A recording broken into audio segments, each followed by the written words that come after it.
Hi, this is Randy Finney with Right Side of the Chart, and this is video number 2 today. Just got another one out to you. I actually started this one. This is one I've been wanting to get out to you, and in the other one, I wanted to do a brief update on gold and treasuries and some of the other things I've thrown out lately. And anyways, I figured I'd just upload that as a separate video. You've probably seen that one by now, or at least received it if you're watching this one. So that one will be published shortly. It's just finished uploading. And here's what we're going to talk about. Really, I'm picking up where we left off yesterday, but I'm going to do something a little bit different in this video. I'm going to show you the same thing I've been talking about. My primary scenario, preferred scenario, which has us going lower. And let me just start out here. I figured for you NQ traders, this is an update. I believe I shared this chart yesterday as is with all these levels. Let me just point it out to you real quick. You have multiple downtrend lines. You had on the 60-minute chart after that pop yesterday, the drop and then pop, or on the drop of the hot inflation numbers, you had, as I said, you had another divergent low. And these divergent lows continue to play out, but they play out for just all they've done for months now is play out for rallies. They're tradable. I mean, if you trade NQ, again, I don't have to tell you this, how much money that's going to put in your pocket. Anywhere from usually thousands to tens of thousands of dollars in profits, maybe even hundreds of thousands if you're trading enough contracts. I'm talking about just, rallies that are, a couple of percentage points, 1, 2, 3%. And that's what it's been doing so far. And but what happened is today, or this morning, we popped into that downtrend line. So that's our minor downtrend line. Then we have a little bit a higher one up there. This one doesn't even have 3 reactions yet, that top one, but this one does. And so far reaction there. But 1, 2, well, a couple there, and then this one. Now, this is still the big level, pretty big level, 10, 821. Well, let's call that 10, 820, where I think that's going to do the trick of getting us down and really bringing in some selling if we take it out. But let me get to the charts that I want to show you here, and then we'll move on with the video. Okay, so I poured over the charts last night. I have everything's back to normal now. Power's on, water's running, internet's back up finally, and so it feels good to be, able to, sit down. Fewer and fewer distractions, as I mentioned yesterday. I've certainly yesterday, Wednesday was a hump day, if you will, as far as distractions from after the aftermath of the hurricane. But this is JP Morgan. What I'm going to do in this video is go over the 11 sectors of the S&P 500. And I'm going to continue on, and since this bear market started, especially early on, I was drawing a lot of parallels to the previous bear market.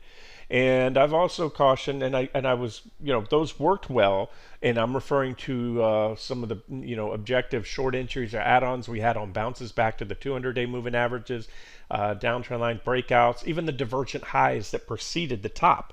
So we had all of that, almost identical setups back in 2007, leading up to the top in October of 07, and then in the first part of the bear market. So I do, and I have said that this bear market is not going to play out like the previous ones. No 2 bear markets are exactly alike. There's a lot of fundamental differences in this one, from the fundamental landscape, macro, the economy and what's going on, and which sectors are weaker than others.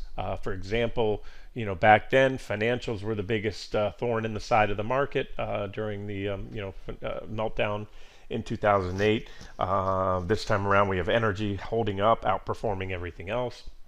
So, but what we're going to do is look at some of these stocks. Now, I'm going to show you and tell you this, that where we're at today, the technical posture of the stock market, and a lot of things, not just the stock market, bonds, and not just treasury bonds, corporate bonds, junk bonds, I can go over all of those, have, to me, what are some of the most bullish setups. This is TLT, steep bullish falling wedge with positive divergence. I believe TLT is set for an explosive rally soon. As soon as those trend lines get taken out, the downtrend lines on the 30-year bond here, TLT, the 10-year bond has a comparable downtrend line. The yields, TYX and TNX, which are the yields of the 30 and 10-year, comparable, well-defined uptrend lines, bullish falling wedges. So that, and remember that the TLT, the Treasury bonds, have had a very strong positive correlation all year with the stock market, meaning falling in line. LQD, that's the investment grade corporate bond ETF. Similar setup there, looks poised to explode. You can look at municipal bonds, positive divergence. Broke out yesterday, back testing today. You can look at crypto, which I've covered, GBTC.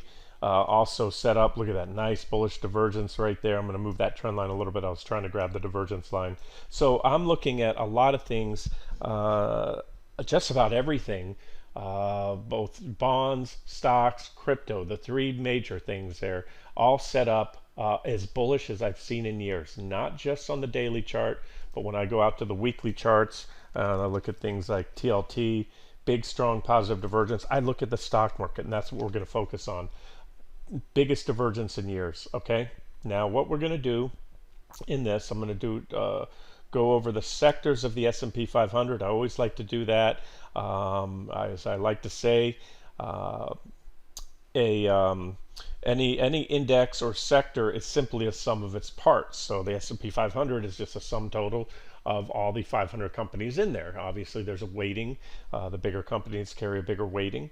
And then with the S&P 500, you can also look at the 11 sectors there. So we're going to do that right now. And I'm going to show you that besides this chart right here on the S&P 500, with that strong divergent low at support, a key support level, positive divergence on the weekly, SPY positive divergence on the weekly. And I need to say this, and please hear what I'm saying now, because what I'm giving you is not wishy-washy analysis.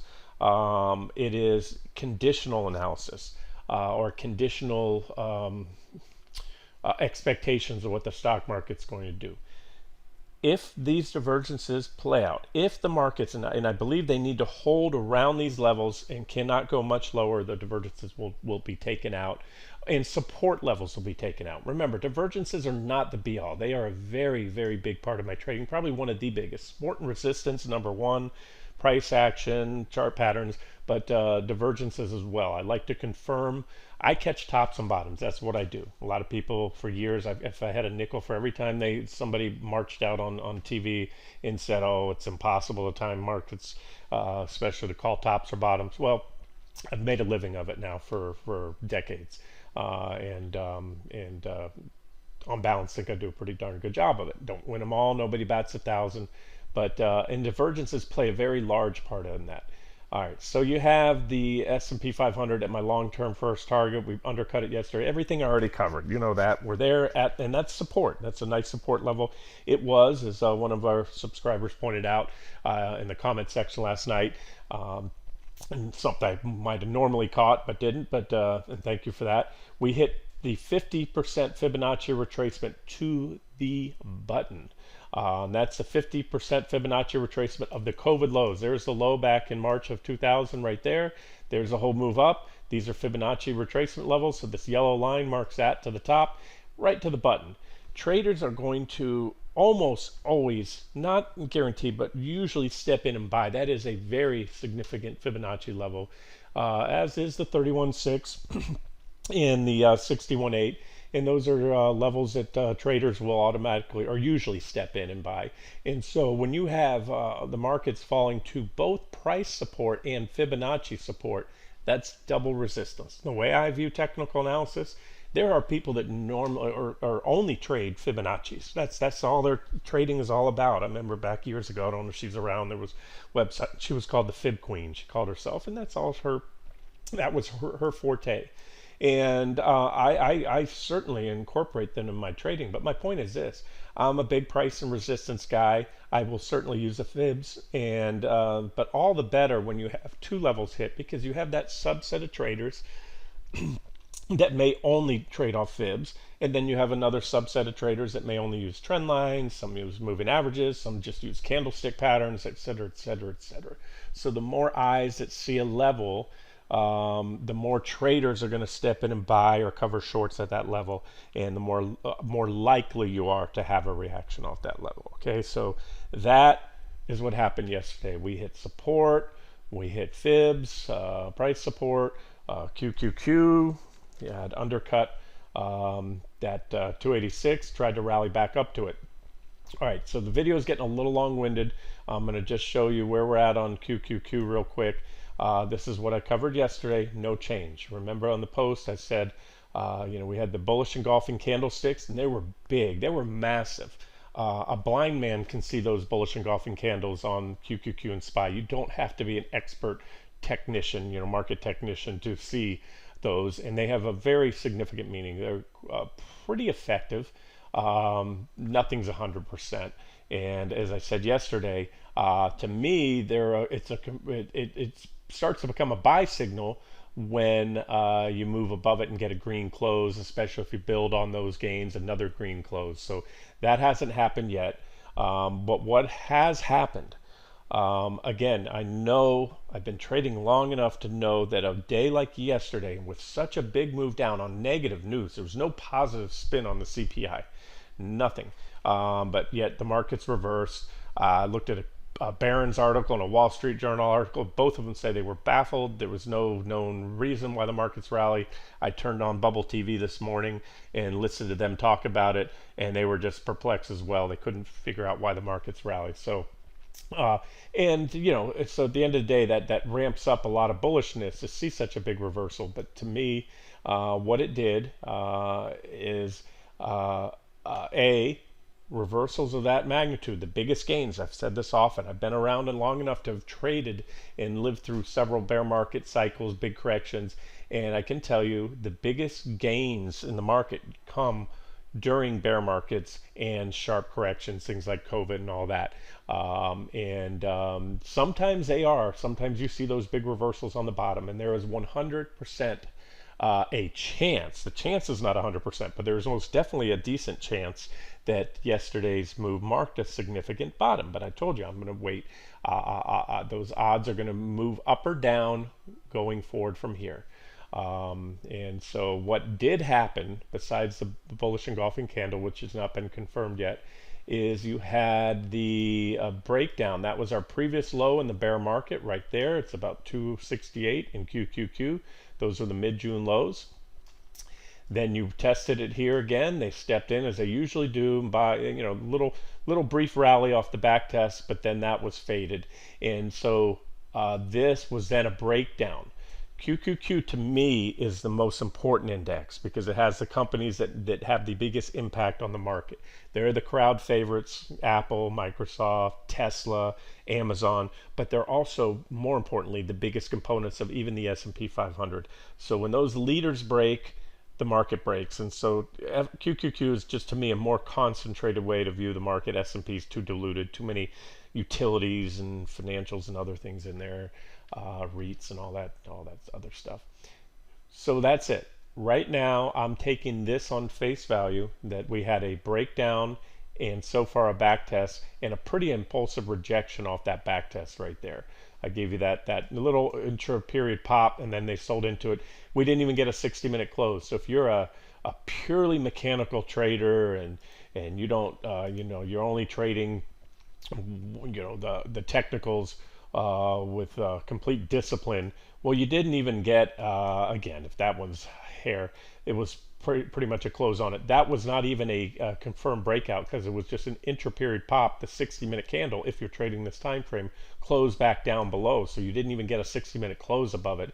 So far rejected. All right, so here's where I'm going to lead this video to. We're going to go look at, real quickly, the posture of the 11 sectors in the S&P 500. We'll start with tech, that's the biggest, and go through and see how they look. Let's do it. Let's do this. Let's just stick to a weekly chart so the video doesn't go too long, weekly time frame. And so this is XLK. This is the big dog. This is the most important, by far, not even a close second, the most important sector in the entire stock market. Why? Because it's about 50% of the companies in the NASDAQ or 100 are techs in this sector. And then you have about, last I checked, about 25% weighting in the S&P 500. Remember, there's 11 sectors. So that top sector, tech, makes up about 25%. So where tech goes, the market goes. I've always said that. It's that simple. XLK almost mirrors QQQ when you put the charts over each other. So what do we have? We have XLK. This was a long-term target I had laid out on this weekly, 111. Nice support right here. See that period of consolidation after the initial leg up post-COVID right there? Lots of reactions, and we hit it to the button. This is, again, probably one of the most bullish setups that I've seen. It is by far the most bullish setup I've seen in years. And it may play out, but it may not. And that's what I'm going to show you here. And so the takeaway, again, I'm giving you conditional analysis here, not wishy-washy. We'll know because if in the coming days, we'll know today. We'll have maybe some clues. It's Friday. My guess is they might want to keep us hanging. But by next week, I feel pretty confident the market's either going to go up or it's going to pick a direction, and it's going to tell me with much more confidence than I have today whether the next big move, and I'm talking 10, maybe 20+%, will be to the upside or downside. And that's it. And so I will react. As I told you yesterday, I'm sticking right now, swing trend trades, still short. All my trend indicators are bearish, ready to flip if we can build on these gains, because as I said, these are the most bullish setups that I've seen in years. But a setup is only that. It's not me predicting the market's going to go up. It will become that if these bullish setups, if we get some buy signals, okay? And that's what I used to pump out tons of setups on stocks. If you guys have been trading for a while with me, in recent years I migrated more to futures for both tax purposes, the tax benefits there, and just the efficiency and my preference to carry pretty large, use a pretty heavy leverage factor, trade diversified. But I like the futures, the fact that they're 24/7 for the most part, trading around the clock, so I can manage my loss control with stops that will trigger overnight, and not have to wake up to a big gap down in a position because it doesn't open at 9:30 a.m. and like the individual stock market. Okay, so there's tech. Very nice potential setup, but remember this divergence is not confirmed. But if we start to get upside, if yesterday's gains get built upon, and then the case firms up on the 60-minute chart and the daily chart, and then ultimately this weekly chart, yeah, there is a case for a nice rally. That rally could carry us easily to backtest the 200-day/40-week moving averages again, all this resistance up here, maybe even more. The fundamentals, one thing I've learned over the years, I say it often, the stock market looks out 6 to 9 months ahead easily. And right now, everything, the macro picture is doom and gloom. What's going on over with Russia, Ukraine, the energy crisis in Europe, the financial crisis in the UK, and just about everywhere. We've got certainly some things under the hood that I think will become a problem sooner than later, and that may be the catalyst for what I'm about to get to when I'm going to go over these analogs between where we're at today and where we were back in 2008 at this same point in time.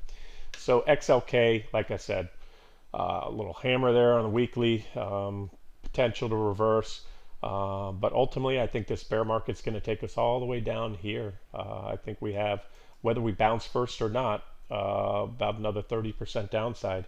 And please hear this too. I'm not trying to be dramatic. If the bearish conditional thing, and again, I think we'll hopefully know next week, maybe today. If it happens, it can happen very fast, and there's a good chance it'll happen very fast, and can catch a lot of people off guard. So again, I'm not a fear monger.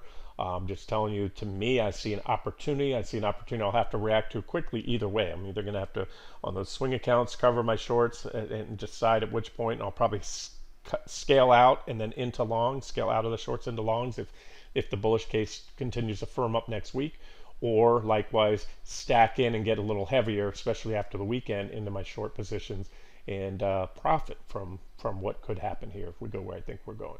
So that's XLK. I'll jump over to XLF just because that's today's news.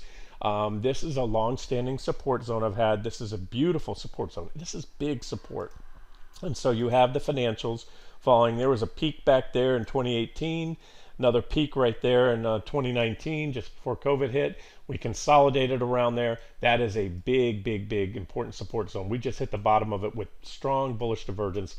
Don't often get these bullish divergences on the weekly. Across the board, we had them in 2009 when the last true bear market ended. The 55% drop in the Nasdaq and S&P.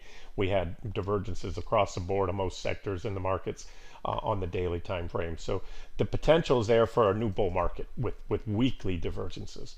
It's certainly there, but as I'm going to get to in a minute, if these divergences don't play out, where's XLF going and the rest of the market? A lot lower. Let me just give you that target right there, about 26. Again, price action over the last couple of days, nothing but bearish. So we'll see where we go.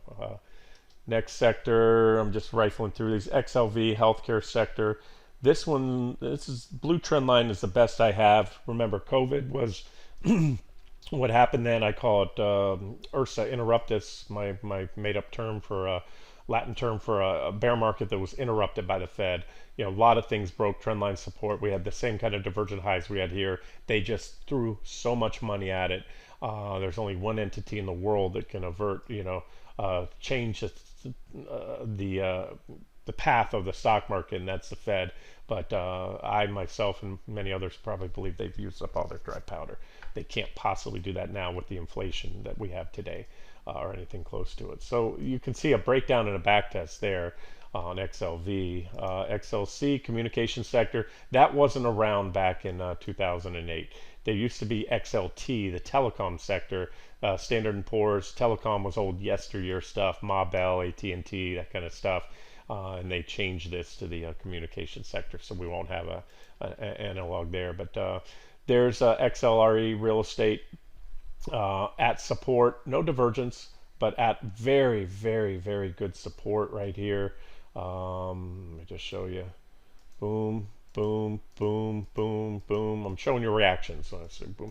All reactions here on a scale 1 to 10. That's up there. That's very good support. But we're in a bear market, and sometimes support levels only act as speed bumps, and you keep going. I can certainly tell you right now, you can make a case of step in and buy just about all of these sectors because they're at support, they're very oversold, and based on what happened. So if you are bullish, it's easy to me. It's very easy. If you're bullish, go long here with a stop below yesterday's lows. That is the best risk reward scenario because your downside is minimal compared to the upside potential if a major bottom was put in, whether it's the bottom of the bear market or just another bear market rally coming up like the others that we had that are going to go 10, 15, 20, 30% possibly. It's not what I'm doing right now, but it may be what I'm doing next week. But that's what the REITs look like. Financials I already covered. Healthcare I already covered. There's industrials, another just common theme here. Look at these guys at support. Sector after sector at support with positive divergence. Again, on the weekly. Don't get it often. Here's the last time. Here you go. Last time you had positive divergence on the weekly. I didn't draw that line properly. It's an upward sloping line, slightly lower low. If you bought that divergent low right there, guess what? And you just, COVID hit. So let's say you went up to COVID, you made 81% in the industrials. Then you went back to where you were. And you never went underwater. You could have had a position taken along there with a stop below those lows. COVID would not have even stopped you out. Look at that. This low was slightly below that one. So just technically speaking, you could have milked 130% rally. Again, the last time that industrials had divergent low on the weekly. You don't get them often.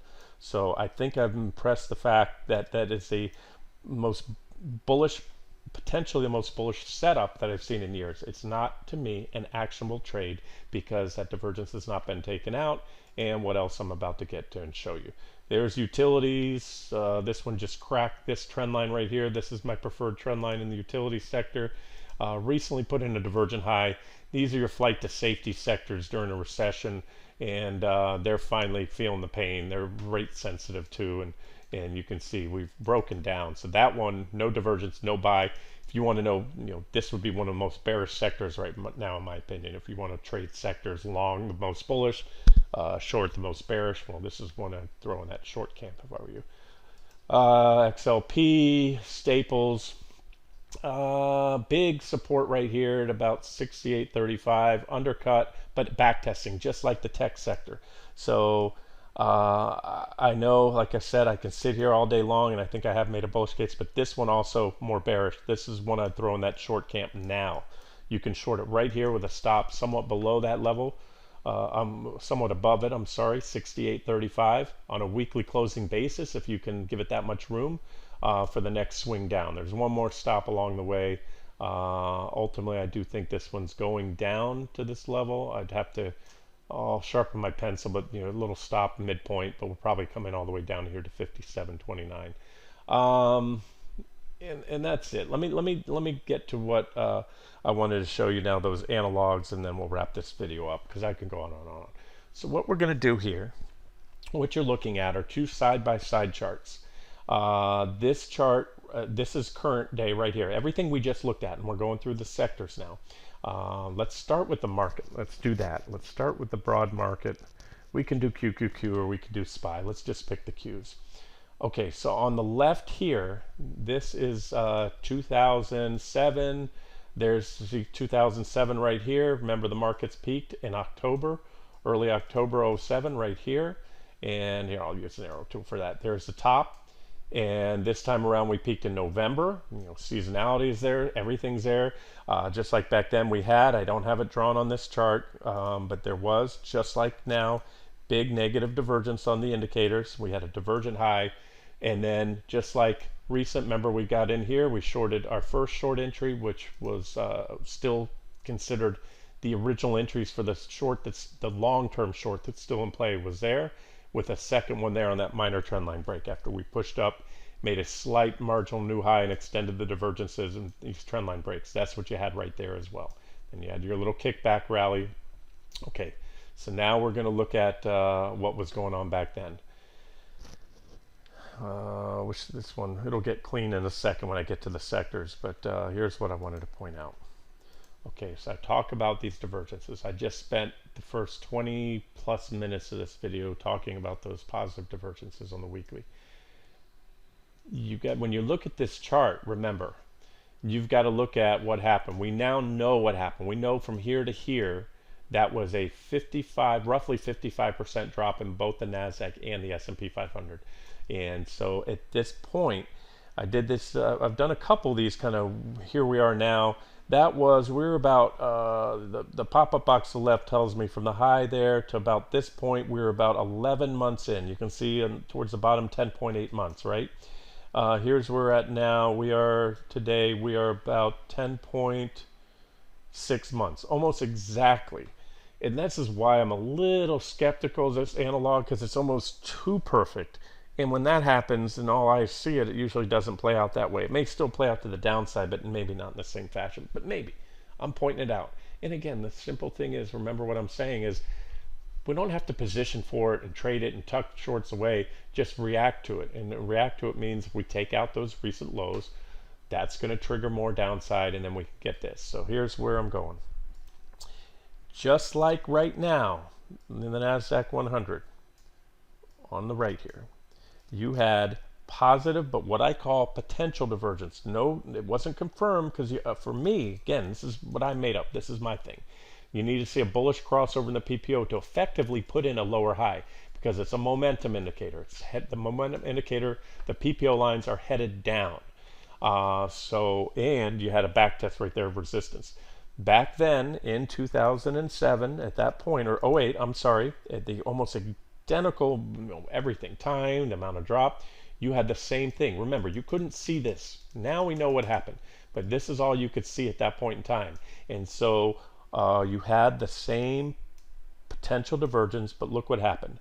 The market failed to rally, failed to confirm that potentially bullish setup, And as I often say, fewer things in investing or trading are more bearish than failed bullish, either failed breakouts of bullish chart patterns or bullish developments that appear like they're going to play out and then don't. And the reason is the rapid positioning. All those folks, yesterday, I give you my word on this. I make very few guarantees in trading and investing, but I give you my word. A lot of shorts were squeezed out, scared out yesterday. Stops were hit on shorts. And I can also guarantee a lot of longs jumped in and bought and probably are buying today those bullish engulfing candles, the big reversal, thinking such a reversal of that magnitude could be nothing but bullish. I hear the so-called purists, oh, trade the price action only, not what you think's going to happen. I heard that for years. I tried it. It didn't work for me. I trade what I think is going to happen. I'm a very instinctive trader. I try to figure out what's going to happen before it does and try to position. And then sometimes I'll react to it. So right now I'm kind of doing a little of both. I'm sticking. Now, in other words, they're not shaking me out of those long-term short positions. And I'm going to add next week if the case gets firmed up by those lows getting taken out. So there it is on QQQ. Positive divergences that failed to play out. Finally, when we got the low was in the S&P 500. Everything else made lower lows. Technically, QQQ bottomed in November. I'm sorry, but everything else, small, medium, large caps, Dow, Russell, S&P 500, all bottomed there in March, and you had strong positive divergences that then did play out. All right, so maybe these today play out, or what I'm leaning towards right now, and I haven't waffled on that, leaning towards this. Did yesterday's move change the odds a little? Yes. I told you I use that analogy when you bet the ponies. Those odds are changing on the board right up to the point that betting closes. And so, yes, most certainly after today, it's a heads up moment because we did have a nice reversal. And there's so many, and it's not just that. If it was just the big reversal intraday, and then we rallied back to that resistance on QQQ that I told you right here, you can see it, my T3. If it was only that, I'd be shorting with both fists. But the fact that many indexes, sectors, etc., all hit key support levels yesterday. You don't see it on QQQ, but you see it on just about everything else. Financials, S&P 500 hitting that fib level and price support. That tells me, hey, this could still play out. All right. Okay. Let's just rifle through these and we'll wrap it up. XLF. Back then, remember, XLF was a little bit different in the financial sector because that was where the biggest problem was the banks. The banks, all the big banks, they all would have failed if the government didn't bail them out. So this was really the poster child of the financial crisis. Housing, but of course the banks are the ones that write, or do the mortgages, and so therefore they, took it on the chin, and they had their hand in the cookie jar, gaming the markets, over leveraged all their trading desks, all that good stuff. So let's look at the rest of them. Let's go to the big ones, and then that way I don't have to go through each and every one because I can tell you're going to see the same stuff. XLK, you had the tech sector divergent high leading up to the 2007 October high. You had a support level right here that was broken. But at that same time, again, the same point in the bear market, you had the positive divergence. So remember, divergent high marked the end of the bull market. You started a correction that has so far played out nearly identical, especially to the broader indexes, to back in '08. And at that point, you had a divergent low, and I remember quite a lot of folks out there were bullish. I remained bearish short. I did great. I was pretty much a rookie trader. I had just left my career as a stockbroker in February. It was February, March of '07. Gave my resignation to trade full time because basically I couldn't do both. My trading had reached a level. I was trading so actively, and you got to share all your trades with the trade desk, and I was getting things from compliance. They don't want you doing that because it's you have what do they call all kinds of conflicts of interest with your clients, front running and stuff like that. So brokerage firms don't let their stockbrokers trade actively for their own accounts. So anyways, I made that decision. Glad I did. And certainly christened with or baptized with a great bear market, which also played into my leaving because I saw that coming, saw the writing on the wall 100%. All right. XLK, so that's it. That's what we look for. And again, I can do this, go over each and every one. We'll just look at the big ones. Industrials, same thing. Bear market top right there, just like this bear market top now. Remember, this is today. That's 2008, 7. You had a nice uptrend line in which to trigger a sell signal, because as I like to say, divergence is not necessarily a sell signal. It's more of an indication that a trend reversal is likely. Here you had this level of consolidation. You first had the trend line break, then you set up in a level of consolidation with well-defined support. So there was, just like on a lot of the indexes we did, there was your sell signal, and you had an opportunity, if you missed it, to short the back test once. You had another opportunity twice, and then that's where we're at on XLF. And you can see here you had a similar thing. There was your sell signal, that break of support. XLI, I'm sorry, industrials. That one, yeah, you would have had also, you would have had the divergence. I didn't draw it out there. You would have had the divergence at that point in time, which was then taken out. XLP, consumer staples, same thing. And I can go through these one by one. The video's run a little longer than I wanted it to. You can, of course, do this yourself. You got to look at those points in time and then go back there and see, let's see if we had, yeah, would have been at that point right there, divergence, equal lows, I'm sorry, slightly, yeah, lower low in price, but then the bottom just fell out and we dropped down. That one doesn't show as well as some of the other ones. XLY here we go. Consumer discretionary sector. Here we are today, divergent high, minor trend line break. We've been stair stepping lower, big support here where we're at today right there. We hit it, we double tested it, just like almost everything else out there right now, the sectors and the indexes included. You have nice potential positive divergence and another successful test. So at this point in time, you have a double bottom. You have two successful tests of the 133 level, which was this major reaction high, and the pre-COVID highs right there before we dropped off. And so again, the setup is there. But if we do rally, and again, I hope to have some more clarity next week. I expect to. You know, I'm looking at probably nothing much more than a rally up to the primary downtrend lines in the 200-day. Now, it's a rally you probably wouldn't want to stay short through if it does happen, and there's no guarantees that we get that much, or there's no guarantees that we don't keep going either. Well, you know, I always say the charts are dynamic; they change on they're continually changing, and so I'll have to assess any bounce as and if it happens. However, again, if like back then we had the positive divergence, that one started to rally, and look, they rallied it right into the downtrend line, and then boom, the bottom fell out. So it was not the catalyst for the road to new highs like weekly divergences historically or usually are. It was a divergence that failed, it got sold into, and then once right here, divergence fails when you no longer have prices making lower or equal lows and the indicators making higher lows. So then once those previous lows right here are taken out, then the divergences are taken out.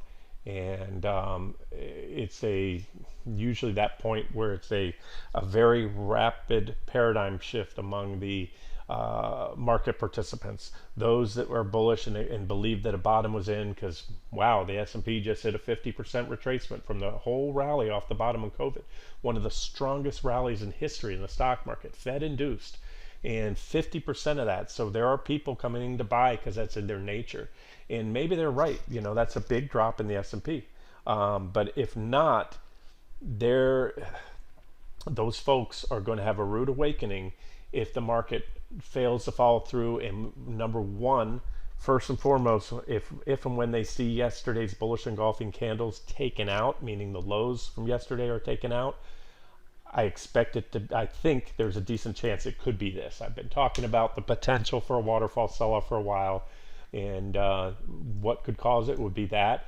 And what could cause that, it might or may not have a fundamental catalyst, but if it does, there are a gazillion and one shoes to drop right now in the market. Now, like I said, hedge funds can blow up, the pension funds have a huge issue. We know what's going on in the UK, and I promise you that's happening here. Mark to market, I was just reading an article the other day, yesterday I believe it was, talking about the private equity firms who mark their assets to market. They decide, they report the prices, and there's usually at least a 2-quarter lag. That's what it was. There was an article on the Harvard's endowment fund, how it's only down something like 2% year to date, which is an insane number. You know that, and they have a lot of their money in private equity. And the article said what I've been telling you about, that they haven't marked those private equity holdings. Most likely haven't been marked to reality. There's no way in God's green earth that the treasury bonds, stocks, gold, crypto, everything, nothing the only thing that's held up relatively well is energy. And I can tell you Harvard doesn't have 100% of their money in energy sector. And so it is almost a near certainty that those returns, and the same thing with these pension funds and all that have these private equity holdings, they just haven't recognized those losses. And when that finally comes out, things can break. A lot of institutions use leverage. I mean, we know that's what happens right now with those pension funds in the UK. They were extremely leveraged onto those derivatives for the gilts, their version of treasury bonds. And that has now become, as I've warned and others have, a very crowded trade has been and continues to be unwound. The government had to step in there and backstop their treasury market. And so we could see that here soon. So those are just some of the many fundamental catalysts that could happen. And look, at the end of the day, nothing has really broken the U.S. Maybe we pushed it down to the extreme. Maybe there's a little more downside that our economy and in the financial system can take, and maybe these whole rally scenarios play out. Okay, so that's it. A lot of talking, going through here, but again, this is, and I've been saying it now for the last couple of weeks, but we remain in the same level that we've been at. And I've been saying this is to me, a very critical juncture, technical level in the market.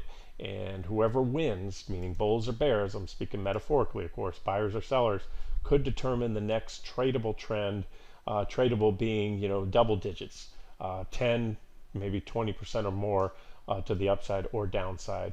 Who knows? Maybe we flounder around in base here. That's possible too. But I think one or the other, the big move in either direction is the most likely scenario at this point in time.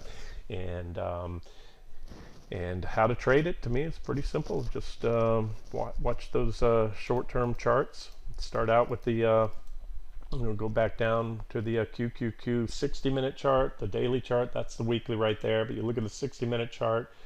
And remember, we have these lows, and you have the bullish engulfing candles on the daily. So there's our previous low right there.